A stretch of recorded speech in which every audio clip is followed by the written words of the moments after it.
¿Qué tal? Buenos días. Hoy vamos a prestar especial atención a la situación del que dicen es el país más pobre del mundo. Y miren que hay competidores, pero la situación en Haití es difícil de igualar.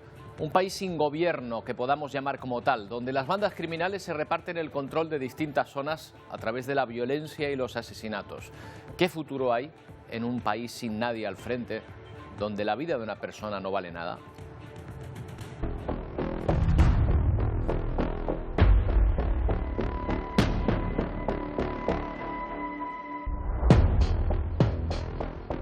Exprimido históricamente por brutales dictaduras, el país terminó de colapsar con el terremoto de 2010 y la situación desde entonces solo ha empeorado. El gobierno es incapaz siquiera de recoger la basura que se amontona en las calles de las ciudades. La población roba para comer, rodeada de violencia, y los servicios públicos simplemente no existen. Ni siquiera hay un acceso generalizado al agua potable. El combustible es un artículo de lujo. Miles de personas han abandonado sus hogares para desplazarse a zonas más seguras del país o tratar de cruzar de la forma que sea la frontera de la vecina República Dominicana.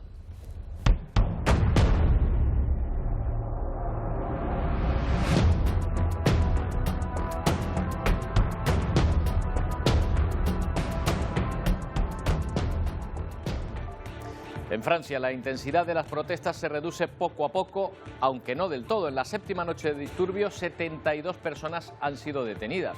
Esto sería una cifra altísima por sí sola, pero nos parece poco comparado con el millar que se llegó a detener en los momentos álgidos de las protestas. El recuento de daños es enorme.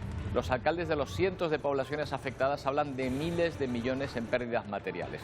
Con ellos se reúne precisamente el presidente Emmanuel Macron, mientras continúa el despliegue policial para restablecer el orden público que, insistimos, aún no ha llegado del todo. Y una noticia que podría dar una estabilidad definitiva a Senegal, protagonista días atrás de fuertes protestas que acabaron con la vida de al menos 15 personas. El presidente del país reconsidera su posición y anuncia que no intentará un tercer mandato, algo prohibido expresamente por la Constitución senegalesa y que había provocado, junto a la condena del principal líder de la oposición, enormes disturbios en todo el país. Enseguida analizamos si esta decisión va a servir para frenar las movilizaciones que se están llevando a cabo. Y aquí en las islas, una noticia de alcance que nos lleva a los juzgados de Gran Canaria, donde está encerrado desde anoche Marco Antonio Navarro Tacoronte, alias El Mediador, detenido por orden del juzgado de Arrecife, aunque todavía se desconoce el delito que se le imputa. Durante esta jornada será interrogado en el juzgado de San Bartolomé de Tirajana. Navarro Tacoronte fue quien destapó la presunta trama de extorsiones a empresarios por la que se investiga al exdiputado socialista Juan Bernardo Fuentes, alias Tito Berni, y su sobrino, el exdirector general de Agricultura, Taiset Fuentes. Bueno, otra imagen del día se está produciendo ahora mismo en el Parlamento de Canarias, donde acaba de iniciarse el acto solemne de apertura de la nueva legislatura. Isaac Tacoronte, buenos días, cuéntanos qué está pasando. Buenos días, Roberto. Pues efectivamente, hace unos minutos los miembros de la mesa de la Cámara, presididos precisamente por la presidenta del Parlamento, Astrid Pérez, recibían a las autoridades en este patio del Parlamento de Canarias. Ya han entrado, ha comenzado el acto solemne de la 11ª legislatura del Gobierno de Canarias, de este Parlamento de Canarias. Como decimos, después de recibir a las autoridades, es ahora la presidenta del Parlamento quien va a desarrollar un discurso institucional. Después se escucharán dos himnos, el de Canarias y el de España, y finalmente saldrán de nuevo a este patio todos los diputados, los 70 que conforman este Parlamento, para realizarse la foto oficial y dar por hecho ya el pistoletazo de salida, como decimos, de esta 11ª legislatura del Parlamento de Canarias. Ayer veíamos en directo cómo Pedro Sánchez recibía a los comisarios europeos liderados por Ursula von der Leyen. Juntos analizaron la hoja de ruta de nuestro país durante su presidencia de turno de la Unión Europea. Uno de los objetivos anunciados por España va a ser cerrar el Pacto de Asilo y Migraciones. Tanto Pedro Sánchez como la presidenta de la Comisión Europea creen que se va a conseguir en este semestre. Felipe VI ha recibido este lunes a la presidenta de la Comisión Europea, Ursula von der Leyen, y los comisarios en el Palacio Real de Madrid, con motivo de su visita a España por el comienzo de la presidencia española de la Unión Europea. La audiencia ha tenido lugar después de que Pedro Sánchez y el resto de ministros se hayan reunido con los miembros del Colegio de Comisarios en la Galería de las Colecciones Reales, también en Madrid. Algunos de los asuntos que se han tratado: la reforma del mercado eléctrico que ha defendido España. La responsabilidad que recae en nuestras manos es inmensa, somos conscientes de ello. Europa se está enfrentando a nuevos desafíos, también dentro, pero fuera de nuestras fronteras. Y para superarlos, la inacción no es una opción. En esa reunión también han estado presentes la modificación de las reglas fiscales y seguir apoyando a Ucrania desde Europa. Y el punto estratégico en el que se espera avanzar los próximos meses, el Pacto Europeo sobre Migración y Asilo. Bueno, y Francia parece que está llegando a la estabilidad poco a poco en sus calles. 72 personas han sido detenidas en la que es ya la 7ª noche consecutiva de protestas y disturbios. Pero ¿cómo serían las demás para que esta cifra nos parezca escasa? Al margen de la violencia desatada por la muerte de un joven a manos de los disparos de un policía, el país se enfrenta a pérdidas económicas millonarias. La patronal cifra en más de 1.000 millones los daños. El presidente Emmanuel Macron recibe hoy a los alcaldes de los cientos de municipios afectados. Francia trata de recuperar la calma tras una semana de altercados. Notre priorité, c'est assurer le retour de l'ordre républicain. La primera ministra fija como prioridad restablecer el orden republicano. En 7 días se han registrado más de 2.000 incendios y ataques a centenares de edificios públicos. Se ha detenido a más de 3.400 personas vinculadas a estos actos vandálicos y 600 policías y bomberos han resultado heridos. La situación es caótica y la patronal cifra las pérdidas económicas en más de 1.000 millones de euros. La mayoría de los comercios se han visto obligados a cerrar sus puertas por los incendios y saqueos. El transporte público también se ha visto afectado. Este conductor cuenta que encontrar un medio de transporte para llegar a casa durante la noche es misión imposible. Todos los servicios están suspendidos a partir de las 9. Ils ont voulu assassiner ma femme et nos 2 jeunes enfants dans leur sommeil. Alcaldes y concejales se han manifestado por toda Francia para apoyar al edil cuya casa fue incendiada mientras su mujer y sus hijos dormían. Este martes, el presidente Emmanuel Macron recibe a los representantes de las localidades más afectadas para evaluar los daños. Y en Estados Unidos, otro tiroteo más. Esta vez 4 fallecidos y varios heridos. Es el saldo de este enfrentamiento entre 2 menores en Filadelfia. Según los testigos, un hombre armado con un rifle y una pistola, vestido con un chaleco antibalas, abrió fuego contra las víctimas en plena calle. El individuo, que aún no ha sido identificado, ha sido interceptado y detenido, eso sí, por los agentes. Un segundo sospechoso también está bajo custodia. Con el de Filadelfia, son ya 340 los tiroteos masivos solo en lo que va de año.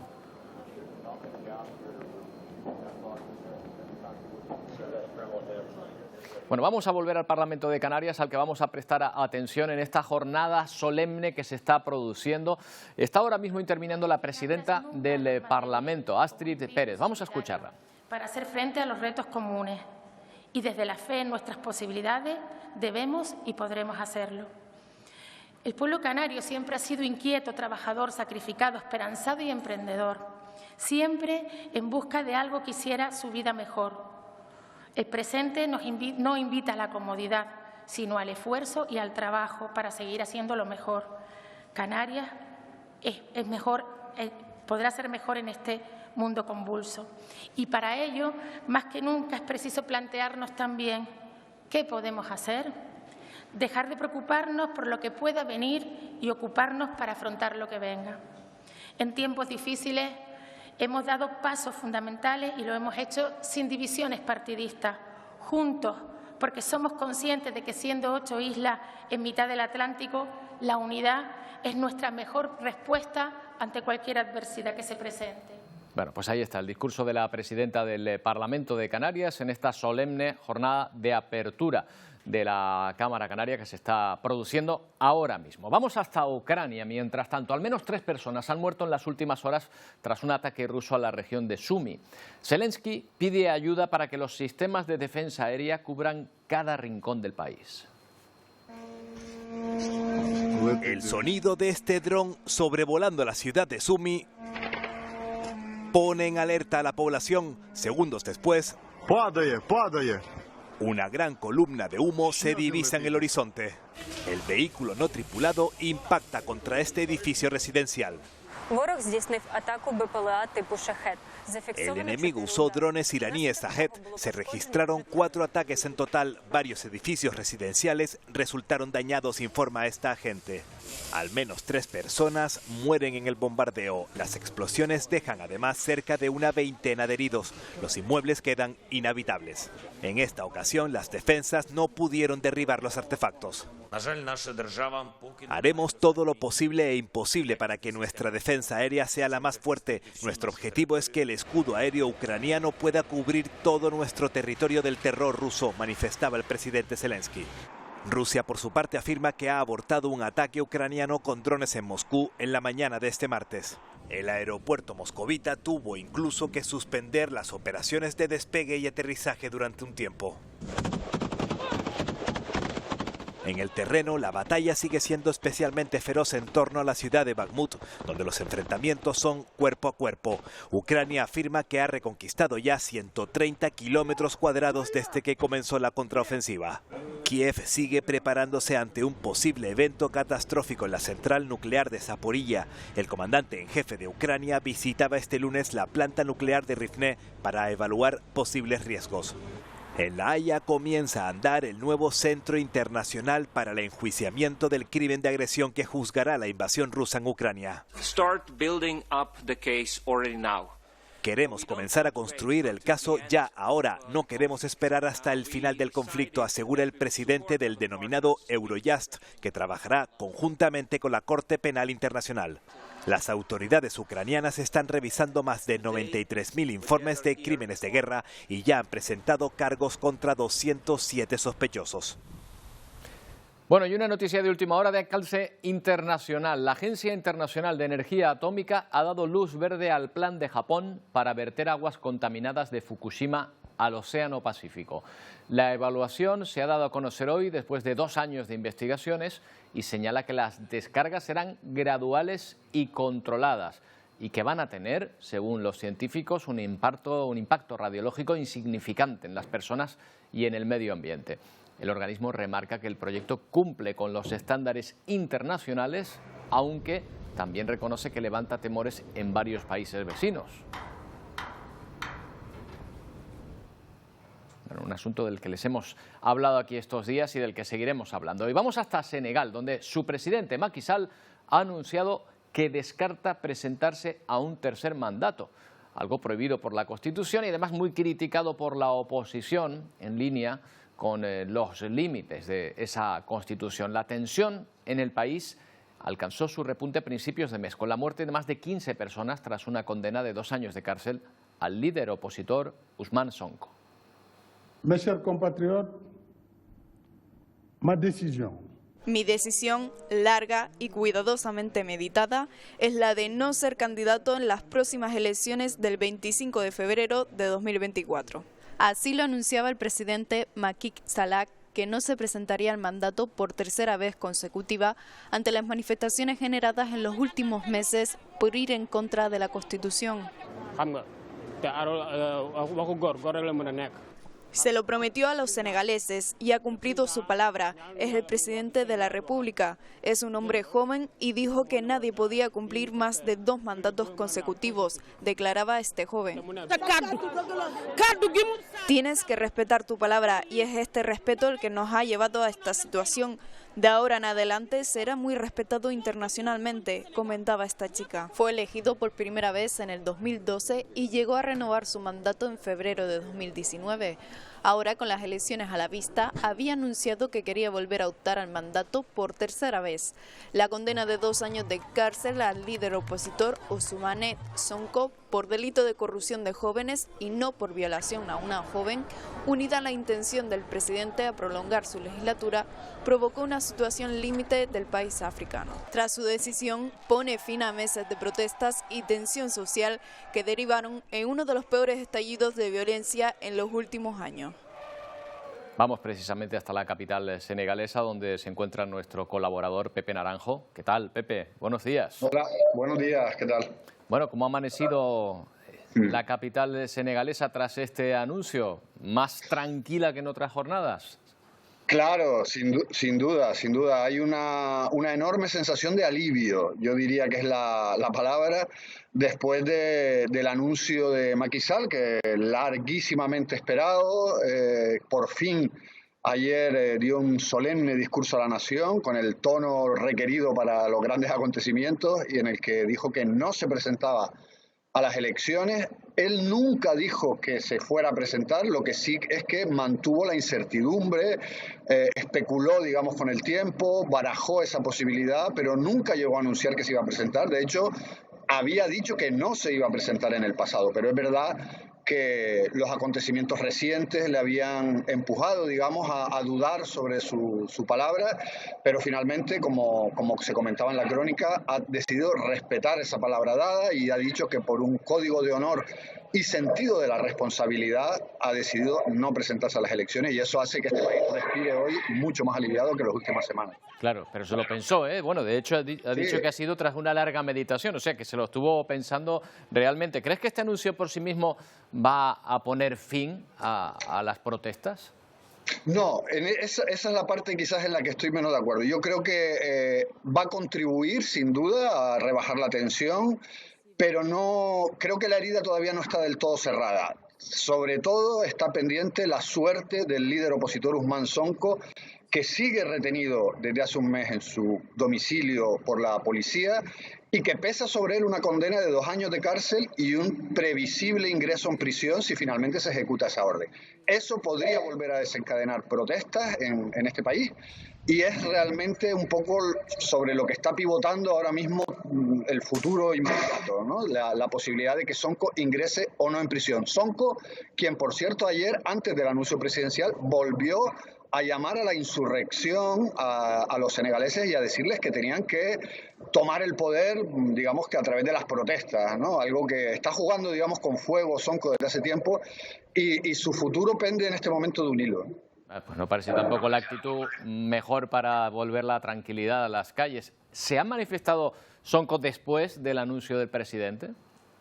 No, todavía no. Ha habido destacados dirigentes de la oposición que han hablado de su propio partido, de la coalición Yewi Askan Wi, y han dicho que sentían pues satisfacción por esta decisión. Evidentemente, desde la oposición se critica que ha tomado mucho tiempo para decirlo, que podía haberlo dicho mucho antes, lo cual hubiera supuesto sin duda, ¿no? Hubiera rebajado la tensión. Pero en general se respira pues ese alivio, ¿no? Y esa satisfacción, no solo desde la oposición, sino también la comunidad internacional. Antonio Guterres, la Unión Europea, la Unión Africana, todos han saludado el gesto de Macky Sall y han celebrado, digamos, su altura de mira, su decisión de no volver a concurrir a las elecciones en Senegal. Pero el propio Sonko todavía no se ha pronunciado. Hay que recordar que está retenido e incomunicado en su domicilio y que sus mensajes son muy limitados en este momento. Ahora veremos lo que pasa en las próximas horas, porque podría ser inminente un ingreso en prisión o algún tipo de decisión respecto a su futuro. Bueno, pues estaremos pendientes de eso. También de quién será el sustituto del presidente en la candidatura. ¿Se maneja a alguien como candidato del partido en el gobierno? Pues justo el vacío que deja Macky Sall es enorme, porque como no se había abierto el debate sobre un relevo, no hay nadie que esté ahora mismo en el horizonte con una popularidad y con un carisma suficiente para sustituir a Macky Sall. El único que suena es Amadou Ba, que es el actual primer ministro de Macky Sall, pero se le considera un tecnócrata que no tiene la popularidad que ni de lejos tiene Macky Sall o el propio líder opositor Ousmane Sonko. Y luego sí que hay en el seno de la oposición otros candidatos posibles, Karim Wade, Khalifa Sall, Idrissa Seck o incluso Aminata Touré, una mujer, que podrían postularse como posibles sucesores de Macky Sall. Pero el tiempo dirá quién será el candidato de la coalición presidencial Benno Bokar, porque tendrá un papel importante a jugar en las elecciones. Pues atentos a lo que ocurra en las próximas horas, sobre todo así se produce esa detención de la que estás hablando. Pepe, gracias por tu tiempo. Hablamos. Gracias a ti. Abrazo. Bueno, volvemos aquí a nuestro país. El Consejo de Ministros podría aprobar hoy que el uso de mascarillas sanitarias fuera igual que antes de la llegada de la pandemia. Vamos a ver qué significaría esto. Silvia Mascareño, ¿qué tal? Buenos días. Buenos días. Pues salvo sorpresas y con una semana de retraso sobre lo previsto, hoy el Consejo de Ministros va a levantar esa obligación, la de llevar mascarillas en los centros sanitarios y sociosanitarios, es decir, en hospitales, en centros de salud o cuando entramos en una farmacia a comprar una medicina. A partir de ahora su uso en estos espacios será voluntario. ¿Y eso qué quiere decir? Pues que volvemos a la situación anterior a la pandemia. Solo serán obligatorias en las plantas de hospitales donde haya enfermos inmunodeprimidos, también en las UCIs y en los quirófanos. Una medida que venía siendo reclamada por la mayoría de las comunidades autónomas y que ahora nos equipara a los países de nuestro entorno. Salvo sorpresas, como decimos, lo aprueba hoy el Consejo de Ministros y entrará en vigor mañana mismo una vez que se publique en el Boletín Oficial del Estado. Más datos. Esta mañana hemos conocido los de desempleo en nuestro país correspondientes al mes pasado. Vamos a mostrárselo en una gráfica en correlación con los datos del último año, este periodo de 12 meses en el que vemos que la tendencia es a la baja, con algo más de 200.000 personas menos en la lista del paro que respecto al mismo mes de 2022. Hay 50.000 desempleados menos con respecto al mes de mayo. Puede que las contrataciones para el verano evidentemente hayan ayudado. En España hay por lo tanto ahora mismo 2.688.842 parados. Es la cifra más baja de paro desde 2008. En junio se sumaron 54.000 nuevos afiliados, el menor avance desde 2015.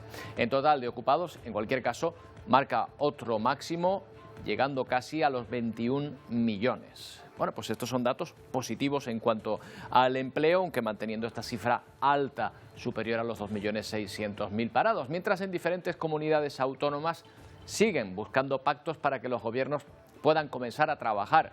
El último de estos acuerdos ha llegado a Cantabria. Su nueva presidenta es del Partido Popular.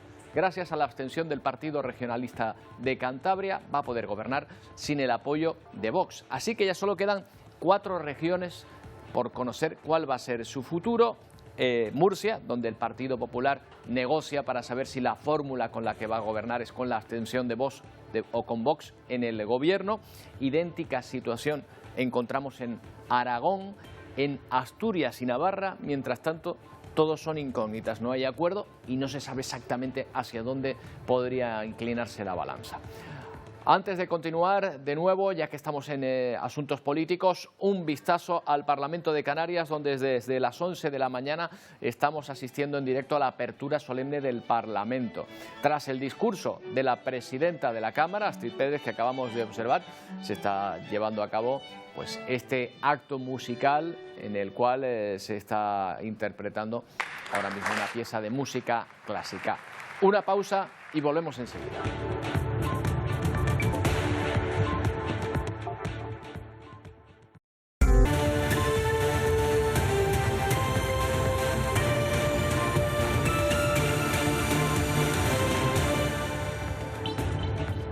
Nos fijamos ahora en Atlántico Noticias en la situación en Israel, donde la policía ha sacado por la fuerza a los manifestantes del principal aeropuerto internacional del país, después de horas de protestas antigubernamentales. Miles de personas entraron en el aeropuerto Ben Gurión, algunos enfrentándose directamente a la policía que trataba de evitar que bloquearan los accesos. Protestan contra el plan del primer ministro Benjamín Netanyahu, quien pretende reformar el poder judicial. Netanyahu defiende sus reformas diciendo que restablecen el equilibrio entre las distintas ramas de gobierno, pero los críticos creen que en realidad lo que se está haciendo es limitar la independencia de los jueces.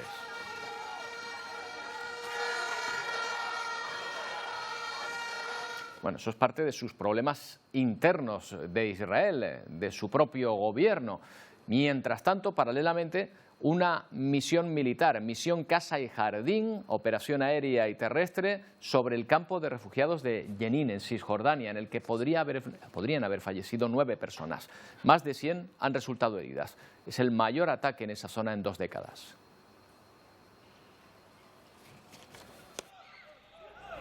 Son residentes del campo de refugiados de Jenin. Huyen por los ataques de Israel esta madrugada.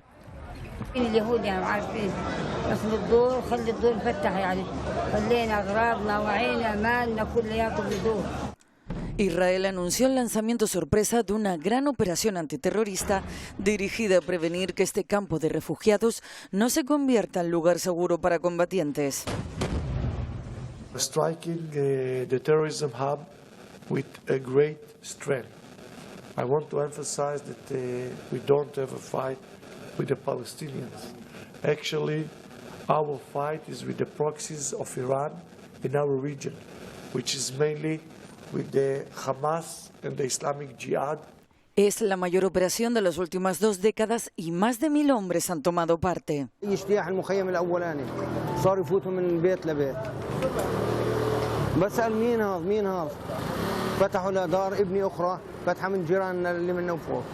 Al menos 9 personas han muerto, más de 100 han resultado heridas y otras tantas han sido detenidas. El presidente palestino Mahmoud Abbas ha suspendido los contactos y la coordinación de seguridad con Israel y ha condenado la operación como un crimen de guerra y una brutal agresión. Ha instado a la comunidad internacional a tomar medidas. En lo que va de año, 142 palestinos han muerto en el marco de este conflicto. Bueno, pues vamos a este punto del planeta, hasta Israel, donde se encuentra Gabriel Ben-Tasgal, es periodista especializado en Medio Oriente. ¿Qué tal, Gabriel? Buenos días. Te pillamos en movimiento, Gabriel. Justamente estoy yendo para la zona de Jenin. Cuéntanos, ¿qué es Jenin? Para los que no lo sabemos, sabemos que es un campo de refugiados, pero ¿de qué tipo?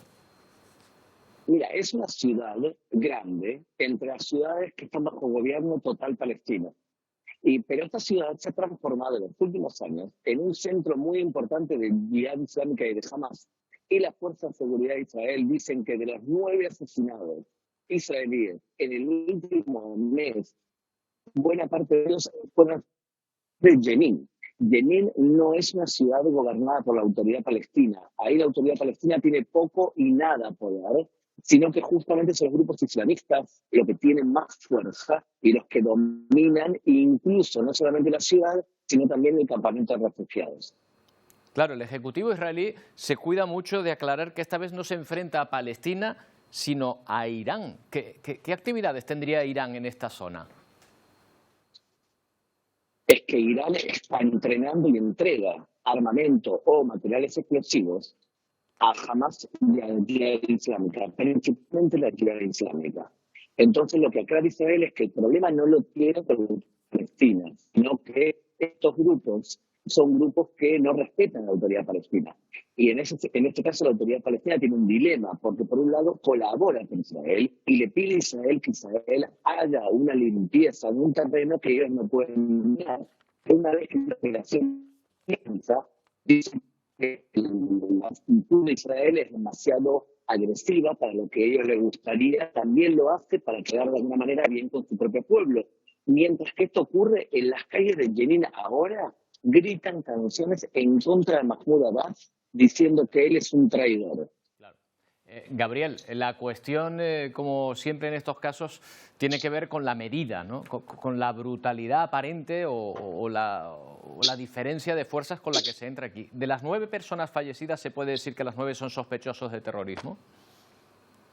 El ejército dice que los 9 tienen nombre y apellido de los 9 que son integrantes de la Yihad Islámica o del Hamas. Lo que pasa es que también tenemos 109 heridos y ahí sí tenemos civiles que no son combatientes. Y por otro lado, durante toda esta noche, 3.000 personas del campamento de refugiados abandonaron sus casas, o bien con la colaboración del ejército israelí o porque simplemente tenían miedo para no verse inmiscuidos en este combate entre grupos islamistas y el ejército. Como hemos visto, Gabriel, hay 2 situaciones ahora, 2 cuestiones en Israel que por sí mismas podrían ser noticia. Esta de la que estamos hablando, de la intervención en Jenin, pero también esas protestas contra la reforma judicial que plantea el gobierno. ¿Crees que una pueda estar influyendo en la otra, que para frenar esas protestas el gobierno pueda estar también acelerando esa intervención en Jenin? Creo que es probable que así sea, Creo que es un punto a tener en cuenta y también creo que las disputas internas en la calle israelí alrededor de las reformas fomenta también que los grupos islamistas consideren que el país se encuentra en un estado de debilidad y de desunión y eso fomente también los ataques. las dos cosas y las dos suposiciones creo que son correctas. La cuestión es si en ese aspecto del que estamos hablando, en esas protestas, es hasta qué punto se debilita la posición de los jueces de los tribunales con esa reforma que plantea Netanyahu. Bueno, muchos países están haciendo estas reformas y lo que argumenta el Poder Ejecutivo aquí en Israel es que los jueces se han apropiado de la ley a través no de la ley escrita, sino de la jurisprudencia y de lo que ellos consideran que es justo. Entonces lo que han hecho es, por ejemplo, aplicar de manera fuerte el principio de razonabilidad y cancelar decisiones de gobierno.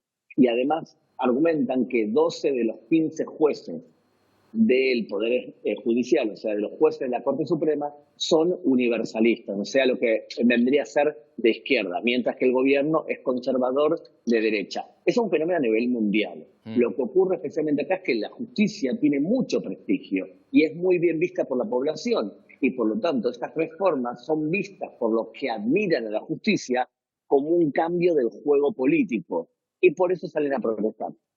Mira, aquí en España también ha habido un debate precisamente no hace mucho en torno a esa situación. Gabriel, ahí te dejamos. Camino precisamente de esa zona de Jenin, zona conflictiva en estos días. Cuídate mucho. Muchas gracias. Un abrazo grande. Gracias. Bueno, y vamos a otro punto en el extranjero del que solo se habla cuando se produce una catástrofe humanitaria. Pero, ¿qué ocurre cuando estamos en un país donde esa catástrofe es prácticamente diaria, que vive en una eterna crisis en la que no nos fijamos apenas? Miren, esto es Haití. Dicen que es el país más pobre del mundo.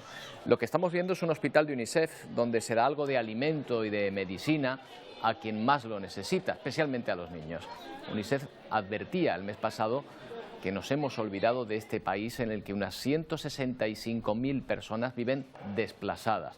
Por si fuera poco, Haití es considerado uno de los países más afectados por las inclemencias del cambio climático. El mes pasado unas inundaciones acabaron con la vida de 42 personas. Ese edificio inundado, por ejemplo, que estamos viendo, es uno de los principales hospitales de la capital, uno de los pocos que queda. Se calcula que unos 100.000 niños están amenazados con la desnutrición. Además, el fin de semana pasado visitaba este país que prácticamente no tiene gobierno, azotado, como decimos, por los desastres climáticos, el secretario general de Naciones Unidas, Antonio Guterres. J'ai écouté leur appel à l'aide et leur appel à la sécurité. Lo que dice Guterres es que ha escuchado su grito de ayuda, su grito que pide seguridad, porque a la situación caótica del país se une la enorme violencia que se vive en sus calles. Guterres ha querido poner el foco en el creciente poder de las bandas que controlan prácticamente las grandes ciudades y que hacen que la ayuda humanitaria tenga todavía más problemas para llegar a quienes la necesitan. Guterres ha pedido, entre otras cosas, más ayuda para la policía haitiana. Bueno, queremos conocer cuál es la situación en este país en el que nos fijamos hoy, en Haití. Lucas Volado es responsable de proyectos de Caribe y Nicaragua de Manos Unidas. ¿Qué tal, Lucas? Buenos días. Hola, buenos días. Oye, hemos descrito la situación de total desgobierno de Haití. Si el Estado no está actuando apenas, ¿quién tiene el control ahora mismo de las grandes ciudades? ¿Las bandas?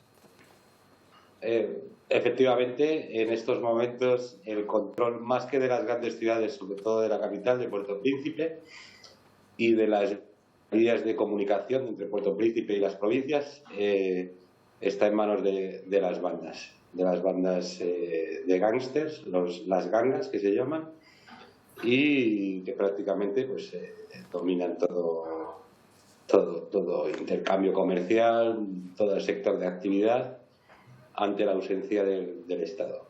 Claro, además esto es un problema porque las bandas también están enfrentadas entre sí, controlan sus territorios como si fuesen fronteras dentro de la propia ciudad.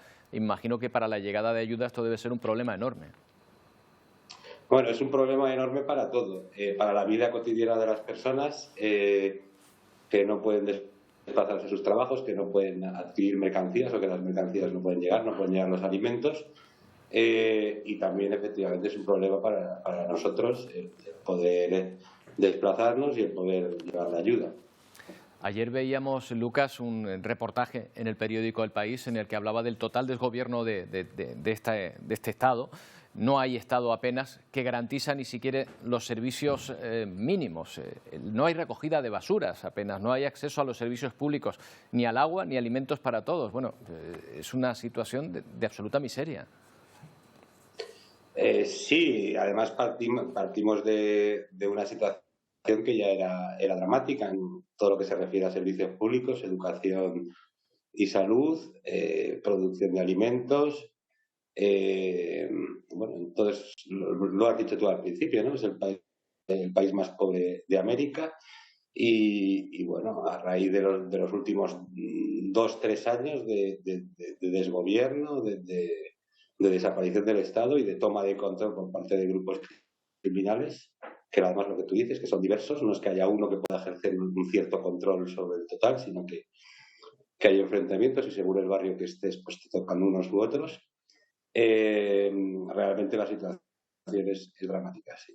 Y las posibilidades de ayuda pues son pocas. Nosotros, Manos Unidas, sí tenemos la posibilidad de llevar ayuda, gracias a que una de las pocas instituciones que todavía funcionan en Haití es la Iglesia. Todavía mantiene su estructura, todavía hay muchas congregaciones religiosas que están al pie del cañón y con las que nosotros tenemos comunicación directa y les hacemos llegar ayuda. ¿Qué presencia tienen allí, en el país donde nadie quiere estar, Lucas? ¿Perdón? ¿Qué proyectos tienen ahora mismo en Haití? ¿Qué presencia tienen allí? Digo, en este país donde nadie quiere estar, aparentemente, ¿no? Sí, nosotros, bueno, sabes que a raíz del terremoto llegó un montón de cooperación a Haití, luego se ha ido retirando paulatinamente y de hecho pues con los últimos años aún la retirada ha sido más fuerte. Nosotros intentamos no solo mantener sino incrementar nuestra presencia. Trabajamos en todo el país, es más fácil para nosotros desplazarnos y trabajar en provincias. Venimos de estar allí hace poco y vamos ahora otra vez. Se nos complica más en Puerto Príncipe. Nosotros normalmente intentamos hacer proyectos que tengan una viabilidad, que puedan seguir después de la ayuda, proyectos agrícolas, de formación, de mejoras técnicas. Lamentablemente en Puerto Príncipe ahora no se puede hacer este tipo de trabajos. Sobre todo estamos haciendo asistencia humanitaria, estamos apoyando el funcionamiento de los hospitales, 2 de los hospitales que son referencia ahora en Puerto Príncipe, pues de lo poco que queda abierto, que es San Damián y San Lucas. Estamos apoyando ahí con medicinas, con personal, con los desplazamientos. Ayer estaba hablando con la directora del Hospital San Damián. Tú fíjate que, por ejemplo, en el último mes han tenido 5 secuestros de médicos, de enfermeras. Es muy difícil trabajar en esas circunstancias, pero la verdad que el compromiso de las personas que se están quedando, que esas otras, porque todo el que puede salir se está yendo, pero el compromiso de las personas que se están quedando es realmente increíble. Claro, dices que se están apoyando ustedes en la estructura de la Iglesia, de las iglesias, que es prácticamente sí, la única que hay establecida en todo este desgobierno, ¿no? Sí, las estructuras de la Iglesia más o menos consiguen mantenerse. Las congregaciones religiosas, ha salido mucho personal de organizaciones internacionales, pero las religiosos y religiosas están permaneciendo ahí en zonas de mucho peligro y con mucho compromiso. En este artículo que mencionabas en El País, por ejemplo, está la hermana Paesí, que nosotros estamos apoyando un proyecto para alimentar a los niños desplazados de los barrios con conflicto. Ahí están religiosas colombianas, religiosas españolas, bueno, que siguen ahí y que gracias a eso nosotros también podemos apoyar. Bueno, siempre me acuerdo de las viñetas de Forges que terminaban siempre, lo recordarás, Lucas, con "y no te olvides de Haití", que siempre lo ponía a un lado, ¿no? Pues hemos querido hoy acordarnos de él y hacerle caso. Vamos a ver si la situación va mejorando poco a poco. Dime. No, que muchísimas gracias por acordaros de Haití y que siempre estamos con eso, ¿no? De a ver si realmente ya hemos tocado suelo o todavía nos queda camino hacia abajo que recorrer. Yo tengo mucha confianza, el pueblo haitiano es un pueblo trabajador, muy resiliente, están afrontando unos problemas increíbles, ya que tú decías, también climáticos, también de catástrofes a todos niveles. Y hay un dicho haitiano que dice de Yemon Genmon, que es detrás del monte hay otro monte, o sea, que indica un poco cómo ellos están acostumbrados a vivir siempre superando dificultades. Así que esperamos que poder seguir llevando la solidaridad y también que instituciones de Naciones Unidas y otros estados pues hagan un poquito de caso a lo que ocurre allá y intenten contribuir a la vuelta a una cierta normalidad. Bueno, pues ahí están, manos unidas colaborando con este país que ojalá haya tocado fondo. Gracias, Lucas. Buenos días. Muchísimas gracias. Buenos días. Bueno, novedades en torno al caso Mediador. Les estábamos diciendo que ha sido detenido esta madrugada Marco Antonio Navarro. Podemos decirles que ya está en libertad. Marco Antonio Navarro Tacoronte, alias El Mediador, tras notificarle el auto de apertura de juicio oral que se sigue contra él en un juzgado de Arrecife, en Lanzarote, por presuntos delitos de hurto y estafa. Navarro Tacoronte permanecía detenido desde esta madrugada cuando la Guardia Civil lo detuvo en un hotel de vecindario en Gran Canaria. Tras pasar a disposición judicial, se le han notificado todas las comunicaciones pendientes. No atendía a las citaciones, al parecer, que se le enviaban a su domicilio. Una vez hechas las notificaciones, ha quedado en libertad. Las emisiones de carbono de Irak se han duplicado en la última década, lo que comporta un importante problema de contaminación en toda la región. La industria petroquímica, la desertización y el cambio climático aumentan aún las consecuencias de esta situación. Para paliar el creciente desastre, se ha impulsado un proyecto de plantar bosques en manglares. Hasta 4 millones de árboles de mangle se pretenden cultivar allí. Sobrevolamos las enormes extensiones de terrenos desiertos de vegetación de la región de Khor al-Zubair, al sur de Irak. Mientras el lodo le succiona las botas, Aymen al-Rubayé entierra una a una plántulas de manglares en estas marismas.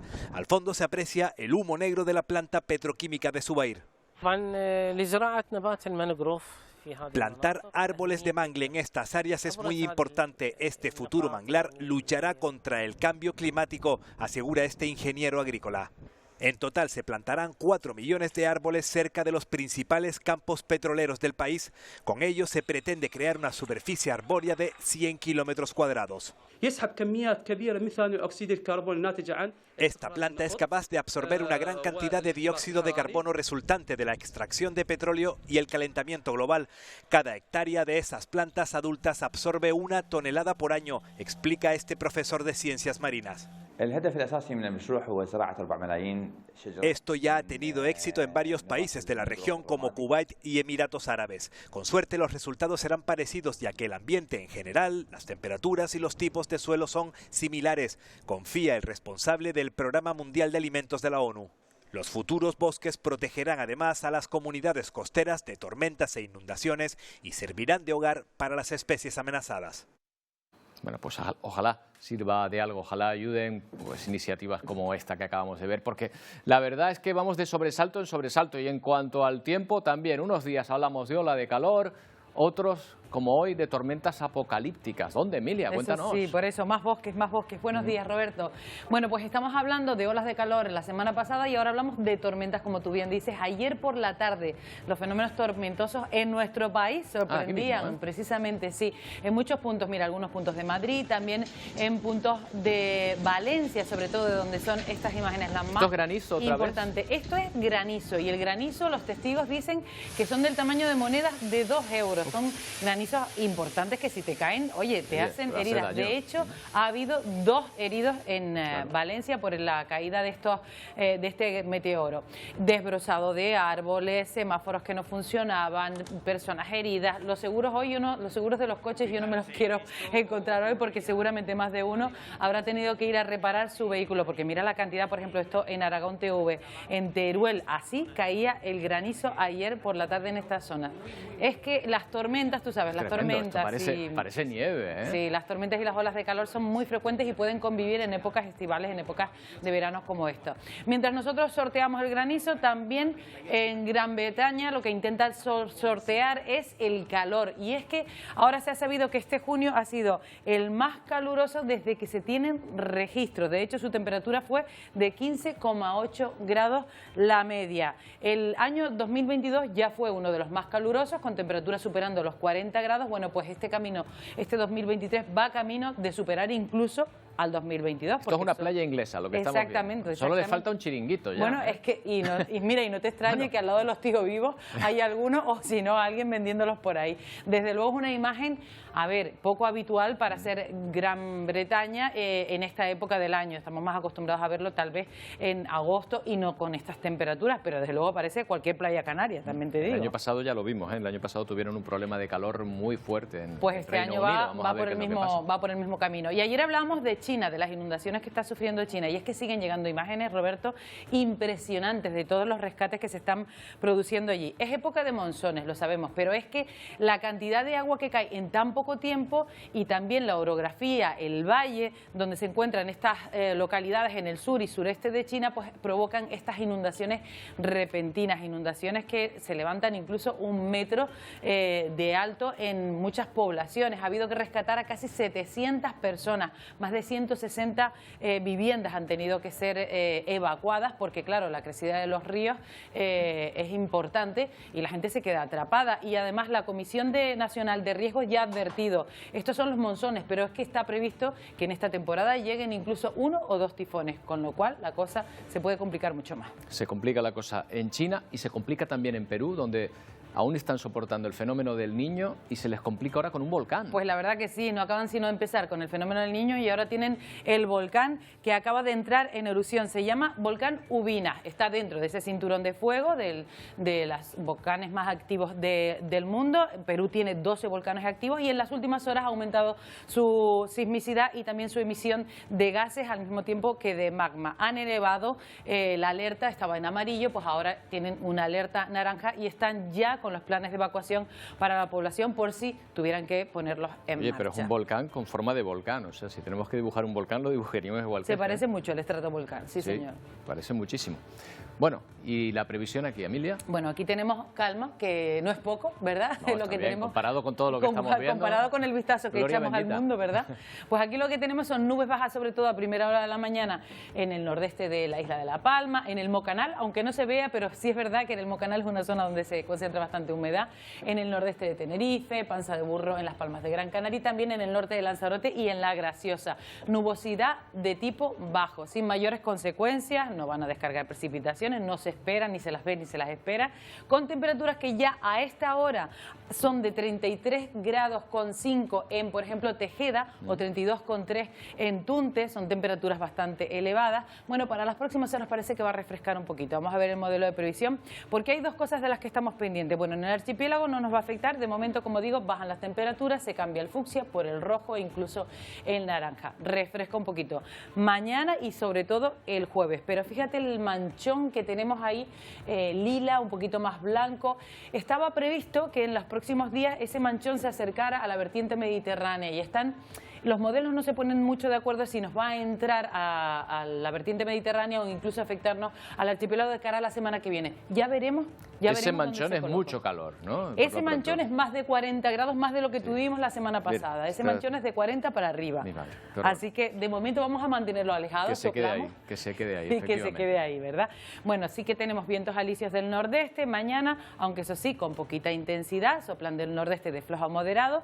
Esto hace que, por ejemplo, en la cumbre del Teide se puedan producir núcleos convectivos porque hay humedad y que puedan descargar alguna precipitación que se formen dentro de la isla y crezcan, pero de resto cielos bastante despejados con intervalos nubosos por el norte de tipo bajo a primera y a última hora. Durante el mediodía el cielo va a estar bastante despejado y temperaturas ya un poquito mañana bajando de los 30, ya las hemos tenido hoy superando esos 30, mañana bajan un poquito, situación marítima bastante estable, tampoco el viento es demasiado como para picar el mar por el norte.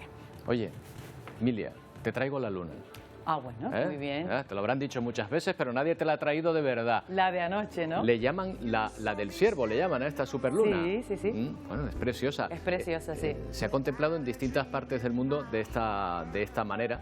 Parece que la órbita de la Luna está más cerca de la Tierra en estos días, ¿no? Y se observa lo que se llama superluna, que al fin y al cabo lo que viene a ser es que se ve la Luna un poco más grande.